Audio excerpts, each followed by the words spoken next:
রাসূল সাল্লাল্লাহু আলাইহি ওয়াসাল্লাম বলছেন, আমি চলে যাওয়ার পর পুরুষদের জন্য সবচেয়ে নারীকে ফিতনা রেখে গেলাম, নারীদের চেয়ে বড় কোনো ফিতনা রেখে গেলাম না। এখন বুঝি সহশিক্ষার মাধ্যমে এই ফিতনা কতটা সহজভাবে প্রখরতা ধারণ করেছে। নারী পুরুষের অবাধ মেলামেশা আপনি কি দেখতে পেয়েছেন?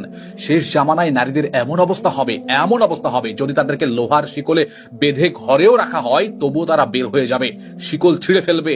আপনি চিন্তা করেছেন বর্তমানে কি দেখতে পাচ্ছেন?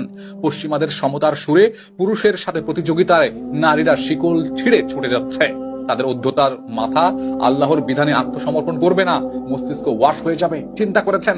আপনার মায়ের কথা বলেন, আপনার বোনের কথা বলেন, আপনার বইয়ের কথা বলেন, আপনার পাড়া প্রতিবেশীর কথা বলেন, আমার উম্মতের মাঝে এমন কিছু লোক আসবে যারা ব্যভিচার, রেশম পরা, মদ পান করা এবং বাদ্যযন্ত্রকে হালাল মনে করবে। অর্থাৎ তারা এই সকল গুনাহকে গুনাহই মনে করবে না। আপনি চিন্তা করেছেন? এগুলো আমাদের মধ্যে অহরহ হচ্ছে। বরং স্বাধীনতা, আধুনিকতা, প্রগতিশীলতা, মডার্ন কালচার বলে বৈধতা দিবে আর তারা লাফালাফি করবে। এরা দিনই সাইনবোর্ডের প্রলেপ লাগিয়ে নাচ, গান, রিলস, ভিডিও, টিকটক, অশ্লীলতা, বেহায়াপনা সকল কিছু করবে, হালাল ও বৈধ মনে করবে।